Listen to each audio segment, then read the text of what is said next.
یہ چیز اب جا کے آپ سمجھتے ہیں کہ سمجھ میں آ رہی ہوگی خان کو کہ یہ اس وقت جو انہوں نے کیا تھا اس چیز کو وہیں روکنا چاہیے تھا، کیونکہ آپ تو یہ کہہ کر یہ نیریٹو لے کے آئے تھے کہ ہم اس سسٹم کو بدلیں گے، اور جس سے پاکستانی عوام نے آپ کو اسپیس دی. ہاں نہیں، وہ تو جوڈیشل ریفارمز نہیں ہو سکے جو ہونے چاہیے تھے، جوڈیشل ریفارمز نہیں ہو سکے. ٹیم آپ نے دیکھے نا، جب آپ فروغ نسیم صاحب کو آپ نے لا منسٹر لگا دیا، فروغ نسیم صاحب نے ایک ٹکے کا کام نہیں کیا ایز اے لا منسٹر، اور ساری جو کنٹینیوٹی تھی وہی رکھی اور بہت نقصان پہنچا اس کا. سو آپ لا جوڈیشل ریفارمز جو کس کے کہنے پہ فروغ نسیم تو ایک یہ تو بات آیا ہے کہ کس کے کہنے پر انہوں نے لگایا، وہ ظاہر اسٹیبلشمنٹ کے تھے، وہ وکیل بھی بنے ہوئے تھے. یہی پرابلم ہے نا پاکستان کے اندر، آپ کی انٹروینشنز بڑی زیادہ ہیں، پھر وہ ایک اسٹیٹس کو میں ابھی بھی دیکھیں نا ججز جس طرح سے لگ رہے ہیں یا جو آ رہے ہیں، ظاہر ہے اس میں کیا ریفارم ہونا ہے. تو again it's a very complex issue. آپ کی جوڈیشری تو اب تو خیر بالکل ہی ختم نہیں ہو گئی نا 26ویں 27ویں ترمیم کے بعد، اور اس سے پہلے بھی جو ریفارمز ہونے چاہیے تھے نیچے وہ نہیں ہو سکے. But then it's all about the team. Prime minister ایک ہی کام ہے پرائم منسٹر کا، اور وہ یہ کہ وہ اپنی ٹیم بنائے، اور کوئی کام نہیں. اور وہ جو ٹیم بنی ہے ظاہر ہے اس کی ویکنیسز آپ کے سامنے. اب کی ہم بات کر رہتے ہیں کہ کوئی بھی فارمولا ہم یہ دیکھ رہے ہیں کہ کام نہیں کر رہا ہے، اور جس طرح کھل کے کبھی تاریخ میں ایسا نہیں ہوا. ڈی جی ISPR کی پریس کانفرنس بھی وہ آن ریکارڈ ہے، سامنے ہے سب کے، کہ کسی سیاسی جماعت کو، کسی لیڈر کو اتنا 2.5 گھنٹے بیٹھے ہوئے ہم وہاں پہ سن رہے تھے. سو اس سب کے ذمہ دار خود خان صاحب ہیں، یا ان کا جو سوشل میڈیا ہینڈل کر رہے ہیں یہ نفسیاتی مریض والا کسی کے لیے بھی آیا، پہلے تو اس طرف سے جیل کے اڈیالہ کے اندر سے آیا نا، یہ نفسیاتی مریض والا لفظ کہاں سے آیا، کہاں سے یہ فارمولا آیا؟ اور پھر اس کے بعد بڑی امپورٹنٹ نہیں ہے جس طرح آپ کہہ رہی ہیں. یہ دیکھیں یہ تو تلخیوں کا اظہار ہے، وہ ادھر سے تلخی کا اظہار ہوتا ہے، پھر ادھر سے تلخی کا اظہار ہوتا ہے. یہ بنیادی جو معاملہ ہے، لیکن پھر بھی ایک آپ دیکھیں نا پاکستان میں، پوری دنیا میں پاکستان کی بدنامی کتنی ہوئی ہے اس سے. بات یہ نہیں ہے، بات یہ ہے کہ بدنامی اس سے بھی ہو رہی ہے کہ پاکستان کا سب سے پاپولر لیڈر 3 سال سے جیل میں ہے، اور وہ بھی ایک سولیٹری کنفائنمنٹ میں ہے. پاکستان میں جو عدلیہ ختم ہوئی ہے اس سے بھی پاکستان کی بہت بدنامی ہوئی ہے. پاکستان میں جو الیکشن کا رزلٹ پورے کا پورا چوری کیا گیا اس سے بھی پاکستان کی بڑی بدنامی ہوئی ہے. تو پاکستان کی بدنامی تو بہت ساری چیزوں سے ہوئی ہے، لیکن اصل بات میں بات کر رہی ہوں I'm talking about کہ آفٹر وار جو پاکستان نے ایک جنگ جیتی، کتنی آپ دیکھ رہے ہیں، اور ڈپلومیٹکلی پاکستان کتنا اسٹرانگ چلا گیا. وہ بدماشی انڈیا کی ایک طرف دھری رہ گئی، اس کے بعد پھر اس طرح کا نیریٹو بلڈ کرنا، اس طرح کی بات آنا. اس کے بعد پالیٹکس ٹھیک نہیں نہ کی پاکستان کے اندر. جب آپ جیت گئے تھے جنگ، اتنی بڑی آپ نے لڑائی جیت لی، آپ کا امیج کہاں سے کہاں چلا گیا. اس کے بعد اگلا سٹیپ یہ ہونا چاہیے تھا کہ پاکستان میں پولیٹیکل پولرائزیشن کم کی جائے. وہ پولرائزیشن کم نہیں کی گئی. اس کے نتیجے میں آپ نے جتنی کامیابیاں انٹرنیشنلی حاصل کی وہ پاکستان کے اندر ٹرانسلیٹ ہی نہیں ہو سکی، مٹی میں مل گئی. تو یہ ٹیمپریچر کون کم کرے گا؟ حکومت نے اور اسٹیبلشمنٹ نے کم کرنا ہے نا. نہیں دیکھیں، حکومت پہلے بھی لاسٹ ایئر مذاکرات کی کوششیں ہوتی رہیں، دونوں طرف سے بیان بازی ہوئی. PTI ایک دم کہہ کر کہ اب تو نہیں ہو سکتے مذاکرات، ہٹ گئی. ہمیں ہمارا مینڈیٹ واپس چاہیے، اسیران کی رہائی چاہیے، خان کو باہر لے کر آنا چاہیے. PTI کو یہ نہیں کہنا چاہیے تو، اور ہم بات کریں گے، کرنے چاہیے مطالبہ. دیکھیں جو باتیں آپ کر رہی ہیں اس کے علاوہ PTI کو اور کیا کہنا چاہیے کہ پاکستان میں پھول سستے کر دیں؟ نہیں دیکھیں فواز صاحب، میں اگر آپ اور میں کسی مدعے پر بیٹھیں گے تو 2 قدم میں پیچھے ہٹوں گی اور 1 قدم آپ پیچھے ہٹیں گے. میں آپ سے یہ امید کروں گی. پوری پارٹی کو جب آپ جیل میں ڈال دیں گے، آپ سمبل جو ہے چھین لیں گے، آپ لوگ عورتوں کو، ڈاکٹر یاسمین راشد جیسی 77 سال کی عورت، کینسر سروائیور، محمود الرشید صاحب، اعجاز چودھری صاحب، شاہ محمود قریشی، سارے 70 سے اوپر کے لوگ ہیں. اس کے بعد جو PTI کے کارکن جن کے 90% کے پاس جو ہے وہ جوتا پہننے کو نہیں ہے، وہ 2-2, 3-3 سالوں سے جیل میں ہے. تو PTI یہی کہے گی نا کہ پہلے آپ ہمارا جو پولیٹیکل پرزنرز ہیں ان کو ریلیز کریں، عمران خان کو، بشرا بی بی کو سولیٹری کنفائنمنٹ میں. تو ان حالات میں مذاکرات میں یہی تلخیاں ہونی ہیں، کیا ہونا ہے؟ مذاکرات اس طرح تو نہیں ہو سکتے. مذاکرات کے لیے پہلے ایک ماحول چاہیے. تو وہ ماحول پی ٹی آئی کی بھی ذمہ داری ہے نا. پی ٹی آئی کا سوشل میڈیا کیا کر رہا ہے؟ پی ٹی آئی کی ذمہ داری ہے سیکنڈ ٹرم میں, لیکن پہلا اسٹیپ تو حکومت اور اسٹیبلشمنٹ نے لینا ہے نا. حکومت پاکستان میں, اگر میں حکومت میں ہوں گا تو میری سوچ تو یہ ہونی چاہیے کہ پاکستان کا پولیٹیکل ٹمپریچر نیچے رہے تاکہ ایک اسٹیبل ملک لگے.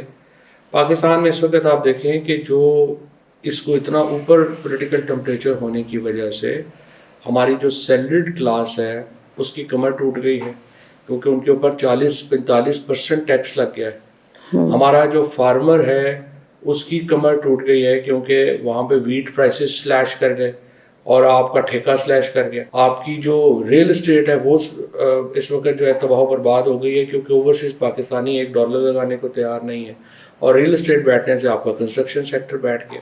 تو آپ یہ دیکھیں نا, آپ نے اپنی لوور مڈل کلاس کی کمر توڑ دی ہے. جہاں پہ آپ نے اتنی زیادہ انٹرنیشنل کامیابیاں حاصل کی تھیں وہ آپ ٹرانسلیٹ ہی نہیں کر پا رہے پاکستان کے اندر. اور اب جو اگلا مرحلہ آ رہا ہے جہاں ایران کے اندر ایک تبدیلی جو ہے وہ نہیں لگتا کہ اب رک پائے گی, اور اس کے بعد یو اے ای اور سعودی عربیہ کا جو ایک ٹسل ہے, اس کا مطلب یہ ہے کہ جو پاکستان کے اندر ایک ارب انویسٹمنٹ کا چانس تھا وہ بھی نہیں رہا.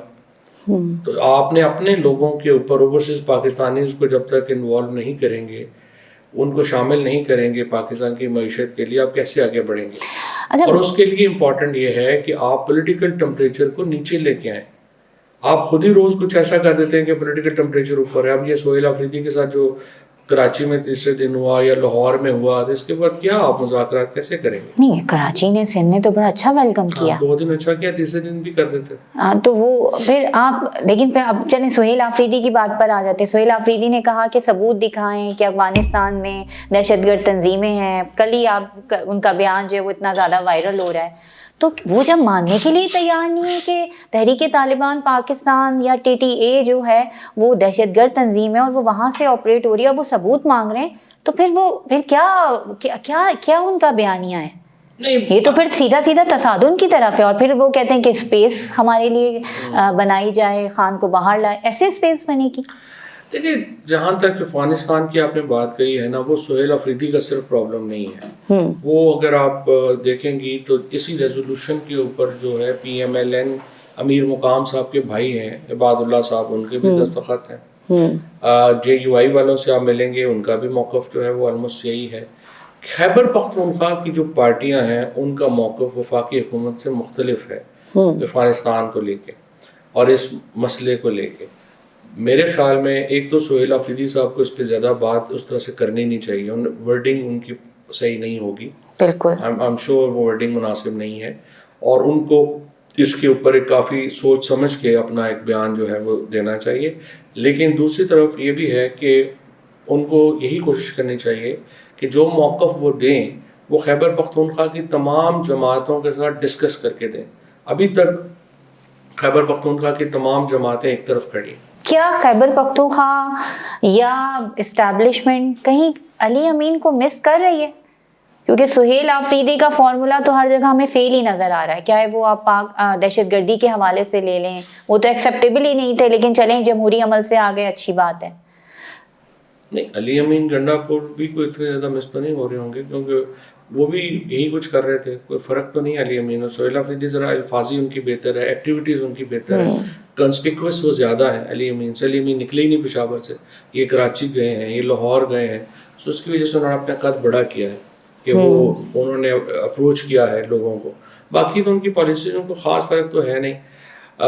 اور جو آئی تھنک کہ علی امین گنڈا پور کو بھی تو پھر ناکام نہیں کرنا تھا نا, ان کی ملاقاتوں پہ پابندیاں لگا دیں, ان کو وہاں پہنچنے نہیں دیا, ہونے نہیں دیا, تو ظاہر علی امین کمزور ہو گئے. پھر بیرسٹر سیف کا ڈی نیوز میں ایک بیان آتا ہے چند روز قبل, اور انہوں نے کہا کہ 4 نومبر کو مجھے جب میری خان سے جیل میں ملاقات ہوئی اور کہا گیا, مجھے آرڈر کیا کہ وہ راستے بحال کریں اسٹیبلشمنٹ سے مذاکرات کے لیے, بات چیت کریں, کوئی ونڈو اوپن کریں. پھر اس کے بعد ہم یہ دیکھتے ہیں کہ 4 نومبر کے بعد یہ ذہنی مریض والا ایک سوال آ گیا, اڈیالہ کے جیل سے آیا, خان صاحب کی بہن لے کر آئیں یہ لفظ. اس کے بعد ہم یہ دیکھتے ہیں کہ ان کے ایکس سے جس طرح کی تشہیر کی جا رہی ہے اداروں کے خلاف, فیلڈ مارشل کے خلاف, ایک طرف آپ کہتے ہیں ہمارے ساتھ آ کے بیٹھے ہیں, ایک طرف آپ ان کو چھرے مار رہے ہیں. سو یہ کیا فارمولا ہے, یہ ذرا سمجھائیں تھوڑا. نہیں بالکل آپ ٹھیک کہہ رہی ہیں, تلخیوں میں اضافے کا فائدہ کسی کو بھی نہیں ہے, نہ تحریک انصاف کو ہے نہ پاکستان کو ہے. اور I think P T I کا جو سوشل میڈیا ہے اس کا کردار بہت ارسپانسبل ہے اس سارے معاملے میں, اس پہ تو کوئی دو رائے نہیں. اچھا, اب مجھے ایک یہ بات کہ پی ٹی آئی کی ابھی جو موجودہ لیڈرشپ ہے, اس میں آپ نے بہت سارے اپنے انٹرویوز میں یہ کہا ہے کہ وہ چاہتے ہی نہیں ہیں کہ خان باہر آئے.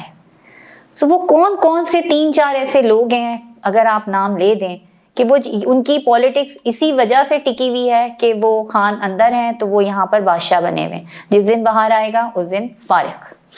ظاہر ہے یہ جو ساری ابھی کی جو تنظیم ہے, سلمان اکرم راجہ ہو گئے, یہ اپنا ایون گوہر صاحب ہو گئے, ایون جو اپنے شیخ وقاص وغیرہ ہو گئے, سارے یہ لوگ سارے جو ہیں یہ تو ایک حادثے میں آئے ہیں.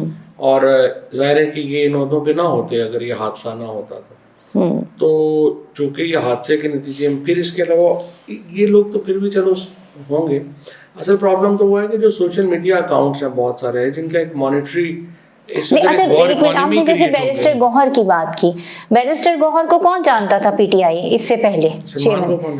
سلمان, وہ تو ہمیشہ نون لیگ کے وکیل رہے ہیں اور وہ تو آپ بہت اچھی طرح جانتے ہیں. تو یہ ان کو یہ کس نے مشورہ دیا ان کو یہاں پر لانے کا, اور کس نے ان کو کہا خان صاحب کو کہ ان کو آپ چیئرمین بنا دیں, ایک کو سیکرٹری جنرل بنا دیں؟ یہ تو ایک بزدار فارمولا ہے نا جو خان صاحب نے پارٹی پہ لگایا ہے. یعنی انہوں نے فیصلہ کیا کہ جو پولیٹیشینز ہیں, لوگ ہیں باہر, ان کو ضرورت نہیں ہے اور نو بڈیز جو ہیں ان کو لگایا جائے. اور اس کا نقصان ان کو یہ ہوا ہے خان صاحب کو کہ پارٹی اس پوزیشن میں نہیں رہی کہ وہ خان صاحب کی کوئی مدد کر سکے.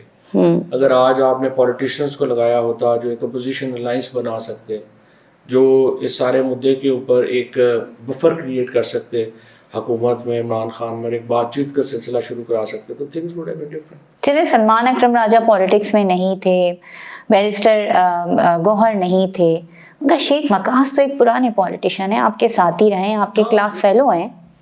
نہیں لیکن ان کو اس طرح سے پی ٹی آئی کا تو نہیں نا, کبھی کوئی جانتا نہیں پی ٹی آئی میں کچھ, وہ بھی حادثے میں آئے ہیں. اچھا, یہ کچھ دن قبل خبروں کی بڑی زینت بھی بنا کہ آپ کی اور شیخ وقاص کا ایک تلخ کلامی, ایک جنگ سی ہم نے دیکھی, اور پھر ہمیں یہ بھی پتہ چلا کہ آپ نے کچھ الزامات لگائے کہ ان کے اوپر, اور پھر وہ اس کے لیے سیشن کورٹ میں چلے گئے. آپ کے اوپر 1 کروڑ کا آئی تھنک دعویٰ بھی انہوں نے کیا ہوا ہے, حد تک عزت کا, اور ایک اور بھی ابھی کچھ عرصے پہلے کیا گیا. تو یہ کیا, یہ کیوں اس طرح, آئی مین یہ لڑائی کیا ہے؟ دیکھیے ان سب کو پرابلم یہ ہے, ان کا خوف یہ ہے کہ جب ہم لوگ آتے ہیں پارٹی میں, عمران اسماعیل آتے ہیں, جو اسد عمر آتے ہیں, علی زیدی آتے ہیں, شفقت محمود صاحب آتے ہیں, سرور چودھری صاحب آتے ہیں, یہ لوگ سارے اگر پارٹی میں واپس آتے ہیں تو پھر یہ جو لاٹ ہے اس کو لگتا ہے کہ ہماری جگہ نہیں بچے گی, جو شاید درست کہہ رہے ہیں, ان کی جگہ نہیں بچے گی. تو اس لیے یہ تمام لوگوں کو ایک جان بوجھ کے جو ہے یہ غداری کے سرٹیفکیٹس بانٹتے ہیں تاکہ, اور پھر جعلی اکاؤنٹ چلانا, سارے یہ جو اس وقت پاکستان کے اندر ایک مطلب آپ کہنے کہ شیخ وقاص نے بھی آپ کے اوپر غداری کا, یہ جو سارے جعلی اکاؤنٹس چل رہے ہیں, یہ جو پی ٹی آئی کے چل رہے ہیں, یہ ظاہر ہے شیخ وقاص کے ہی ان کے ہی ارینجمنٹس میں چلتے ہیں. وہ انفارمیشن سیکٹری ہیں, تو یہی نا انفارمیشن سیکٹری کے ہی تو چلتے ہیں نا سارے. اچھا, کیٹیگوریکلی اس بات کو 2-3 دفعہ کہا گیا ہے کہ جو سوشل میڈیا ہے اور انفارمیشن ڈپارٹمنٹ ہے, ان دونوں کا آپ نے دیکھا ہوگا کہ ان دونوں کا آپس میں کوئی اتنا تعلق نہیں ہے. نہیں, ہمارا تو خیر تعلق کیا تھا, ہمارا تو تھا ہی ایک. اب یہ اس طرح سے کر رہے ہیں کہ جب آرمی چیف اور یہ فیلڈ مارشل یا فوج کے اسٹیبلشمنٹ کے خلاف کیمپینز ہوتی ہیں تو یہ اس سے اپنے آپ کو ڈس ایسوسیٹ کرنے کے لیے, کیونکہ وہ یہاں پہ ہیں اور وہ باہر والے لوگ چلا رہے ہیں, تو یہ اپنے آپ کو ڈس ایسوسیٹ کر کے سمجھتے ہیں کہ ہم نے اپنا فرض پورا کر دیا. انفارمیشن ڈپارٹمنٹ کا یہ کام نہیں ہے. ان کا تو کام یہ ہے کہ انہوں نے پارٹی نیریٹو کو اس سے علیحدہ کرنا ہے, اور وہ یہ نہیں کر رہے. وہ کیسے ہوگا؟ اور یہ وہ یہ کہیں کہ پی ٹی آئی آفیشیل پر جو جس طرح کی پوسٹ کی جاتی ہے وہ لا تعلقی کا اظہار کریں کھل کر. انہوں نے لا تعلقی کا اظہار کیا بھی ہے، لیکن اصل پرابلم تو یہ ہے کہ جو ابیوزیو اکاؤنٹس ہیں وہ پروموٹ ہو رہے ہیں پی ٹی آئی کے اکاؤنٹ سے. یہ کافی نہیں ہے نا کہ آپ آ کے کہہ دیں کہ جی ہمارے اکاؤنٹ تو نہیں ہے. وہ ابیوزیو اکاؤنٹس جو ہیں ان کو پی ٹی آئی کے لوگ جو ہیں وہ ٹویٹ ری ٹویٹ کرتے ہیں. اور اگر سیکرٹری انفارمیشن یا جنرل سیکرٹری یہ کہے کہ جی ہمارا تو کوئی اس سے تعلق نہیں ہے، تو یہ کافی نہیں ہے. آپ کو پوری ایک بنانا پڑے گا، نیریٹو بنانا پڑے گا ان سے ڈسوسیٹ کرنے کا. اور ظاہر ہے کہ اس کی تلخیوں کی وجوہات اور بھی ہیں، لیکن ان رویوں سے تلخیاں بڑھ رہی ہیں، کام نہیں ہو رہی. اچھا، ایک نا نظر آ رہی ہے ابھی کچھ دنوں سے کہ پی ٹی آئی پنجاب کچھ ہمیں ڈفرینٹ پیٹرن پہ چلتی ہوئی نظر آ رہی ہے. جیسے آپ نے کہا نیریٹو کو ٹھیک کرنا ہے، اس کو سدھار کی طرف لے کے جانا ہے، اور پی ٹی آئی جہاں آپ کی حکومت ہے خیبر پختونخوا وہ ایک الگ پیٹرن پہ چلتی ہوئی نظر آ رہی ہے، وہ تصادم کی کیفیت میں نظر آ رہی ہے. نہیں، وہ تو ظاہر ہے اس طرح ہی ہوگا. اس کی وجہ یہ ہے کہ وہاں پہ جو ایک ڈائریکٹ ایشو ہے ٹیررزم کا اور سیکیورٹی ایجنسیز جو ڈیل کر رہی ہیں وہاں پہ وہ زیادہ ڈائریکٹ ہے. پنجاب میں اتنا ڈائریکٹ نہیں ہے، ظاہر ہے پھر اس لیے وہ فرق تو رہے گا. لیکن اصل جو قربانیاں دی ہیں وہ تو پی ٹی آئی پنجاب نے دی ہیں کہ 34,000 کے قریب لوگ جو گرفتار ہوئے ہیں ان میں سے 30,000 تو پنجابی تھے. اور اس کے بعد جو ظلم تشدد ہوا، فیملیز کو اٹھایا گیا، بچوں کو جس ظلم کا نشانہ بنایا گیا، وہ سب کچھ پنجاب میں ہوا. آج بھی جو سارے قیدی ہیں وہ پنجاب میں ہیں، کوٹ لکھپت جیل، کوٹ لکھپت میں ہیں، فیصل آباد میں ہیں، گجرانوالہ میں ہیں، ادھر تو نہیں. اب یہ خان صاحب کی بہنوں کو، نورین کو کس نے مشورہ دیا تھا کہ وہ انڈین میڈیا پہ جائیں اور وہ وہاں پہ جا کے انٹرویو دیں؟ یہ پارٹی میں کوئی سمجھاتا نہیں ہے، کوئی لگام نہیں ڈالتا کہ ظاہر ہے آپ انڈین میڈیا پہ جا کر اس وقت میں کہ جب انڈیا اور افغانستان ہمارے اوپر پنجے گاڑ کے کھڑا ہوا ہے اور ایک اور سندور 2 کی تیاری کر رہا، اس وقت میں جا کے آپ انڈین میڈیا کے سامنے بات کریں. صحیح بات ہے. اور یہی مشورہ آپ طاہر صاحب کو بھی دیں کہ ان کو پاکستان ٹی وی کے اوپر آنے دیں. پی ٹی آئی کے لوگوں کو اتنی سینسرشپ جو ہے پاکستان پہ نہ کریں نا، تاکہ لوگ باہر کی طرف دیکھنا شروع کر دیں. تو پاکستانی ٹی وی کے اوپر جتنے اس وقت میڈیا پہ جتنی سینسرشپ ہے، اس کے نتیجے میں پاکستانی میڈیا کا سارا جو ماڈل ہے، بزنس ماڈل ہے، وہ تباہ و برباد ہو گیا. نہیں فواز صاحب، مجھے تھوڑا سا اختلاف ہے کہ سینسرشپ ہونا، یہ سب کچھ ہونا، یہ ہمارا گھر ہے نا، ہمارے اپنے معاملات ہیں. پاکستان تحریک انصاف سے پہلے بھی پاکستان تحریک انصاف آتا ہے، پیپلز پارٹی سے پہلے بھی پاکستان لگتا ہے، مسلم لیگ سے پہلے بھی پاکستان مسلم لیگ لگتا ہے. پاکستان پہ تو کمپرومائز کر کے آپ جائیں. نہیں، انڈیا ٹی وی پہ جانے کا مطلب کیا غداری ہے پاکستان سے؟ نہیں، آپ کبھی نہیں گئی؟ ہم تو دیکھیے ہم جاتے ہیں، لیکن ہم جنگ کے دور میں گئے اور ہم نے سیدھا ٹف ٹائم دی. فواز صاحب یہ بتائیے گا کہ قومی مذاکراتی کمیٹی آپ نے بنائی ہے، وہ اس وقت کہاں کھڑی ہوئی، اس کا کیا سٹینڈ ہے؟ پی ٹی آئی تو اس کو اون ہی نہیں کرتی ہے. دیکھیں، سوال یہ نہیں ہے پی ٹی آئی اس کو آن کرے نہ کرے، یہ تو ایک سٹیزنس کی ایفرٹ ہے جس میں سارے پرومیننٹ پاکستان کے سٹیزنز یہ کوشش کر رہے ہیں کہ ایک ڈائلاگ کا پروسیس ہم شروع کریں. پی ٹی آئی میں اور حکومت میں دیکھیں نا، عمران خان کو پورا مائنس کرنے کا اتنا زور لگا لیا حکومت نے، اسٹیبلشمنٹ نے، عمران خان کی ریلیونس کم نہیں ہوئی. P T I, Imran Khan نے پورا زور لگا لیا، انقلاب نہیں آیا. تو ہم ایک اسٹیل میٹ میں ہیں. تو اسٹیل میٹ سے کیسے نکلیں گے اگر ہم بات چیت نہیں کریں گے، مذاکرات نہیں کریں گے؟ اسی لیے ہم حکومت سے، اسٹیبلشمنٹ سے یہ کہہ رہے ہیں کہ وہ اس سلسلے میں ایک قدم آگے بڑھائیں. پولیٹیکل پرزنرز جو کوٹ لکھپت میں ان کو ریلیز کریں، تاکہ ہم عمران خان سے پھر درخواست کریں کہ وہ ایک قدم پیچھے لیں اور یہ سوشل میڈیا کیمپینز اور ان سے اپنے آپ کو ڈس ایسوسیٹ کریں. پیچھے ہو جائیں گے ایک قدم. حکومت اس سے پہلے سوال یہ ہے کہ پولیٹیکل پرزنرز کو ریلیز کرے گی، ٹھیک ہے نا؟ یہ تو دونوں ہے نا. تو اب یہ اگر یہ تینوں فریق چاہیں گے، حکومت، اسٹیبلشمنٹ اور عمران خان، تبھی بات آگے بڑھے گی نا. تینوں میں سے ایک بھی سمجھتا ہے کہ نہیں ایسے ہی جیسے چل رہا ہے صحیح ہے، تو پھر ایسے ہی چلتا رہے گا. اچھا، اب ایک آخری سوال کہ وہ نیا پاکستان، وہ انقلاب جس کے خواب عمران خان نے پوری قوم کو دکھائے تھے اور جس کی وجہ سے اسے اسپیس ملی تھی کہ رات کو پاکستانی قوم سوئے گی اور جب صبح اٹھے گی تو انقلاب آیا ہوا ہوگا، ایک نیا پاکستان ہوگا، دودھ کی نہریں بہ رہی ہوں گی، وہ اس سارے سسٹم میں وہ نیریٹیو، وہ بیانیہ عمران خان کا، وہ تو کہیں گم ہو گیا. گم تو نہیں ہوا. آئی تھنک آج جتنی پاکستان کی قوم متحد ہے عمران خان کے نام کے اوپر، جو پولیٹیکل ایک عمران خان کا ڈریم ہے. آج نیا پاکستان کا کیا مطلب ہے؟ نیا پاکستان کا مطلب یہ ہے کہ پاکستان کے لوگ فیصلہ کریں گے کہ پاکستان میں حکومت کس کی ہوگی. پاکستان کے لوگ، بس یہ تو پھر چلتے رہیں گے. بہت بہت شکریہ فواد چودھری آپ کا کہ آپ آئے اور آپ نے ہمیں وقت دیا اور کچھ سچی باتیں کی.